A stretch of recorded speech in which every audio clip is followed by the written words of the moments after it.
Bonjour à tous et bienvenue dans cette dernière partie des premières runes, les 8 premières runes que nous allons voir. Donc vous avez remarqué qu'il n'y en avait que 7 qui avaient été dites. Je vous avais dit qu'Anoët faisait 8 runes.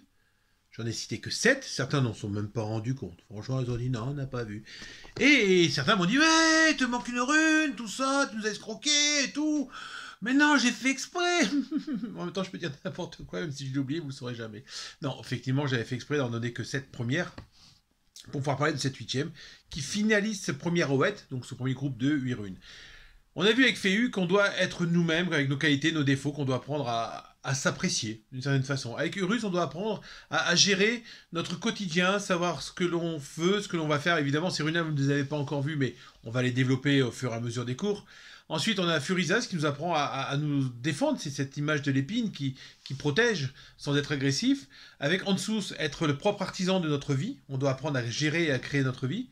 Raido, c'est la communication, le dialogue. On doit aller communiquer avec les autres parce que on peut avoir des a priori. On ne connaît pas l'autre, mais on croit savoir.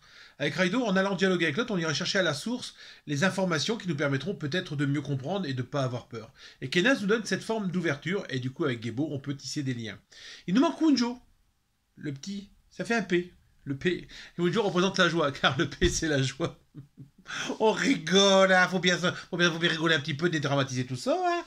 Non, le Wunjo, c'est ce drapeau qui nous permet de savoir à qui nous identifier. C'est pas un drapeau derrière lequel on marche pour aller faire la guerre. Non, non, c'est simplement... Wunjo, si vous le prenez aussi, ça fait une personne qui peut regarder, qui est là, qui regarde. On a cette image qui se fait. De toute façon, je vous ferai voir les runes après avec les petits dessins qu'on peut faire autour. Wunjo, c'est cette image de j'existe, maintenant je suis bien, je suis prêt à avancer. Et en même temps, je m'identifie par rapport à des détails, à mon histoire, à ma culture, à tout ça. Tout ça fait partie de moi.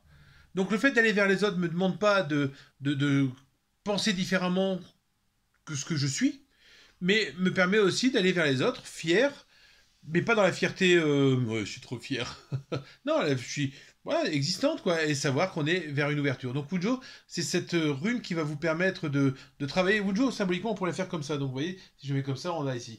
Et c'est se dire, voilà, je suis bien, je suis tranquille, je suis décontracté, relax, tranquille. Donc Wunjo, c'est cette rune qui vous manquait pour pouvoir la travailler. Mais il fallait d'abord avoir ces 7 premières runes pour avoir la suite. À bientôt.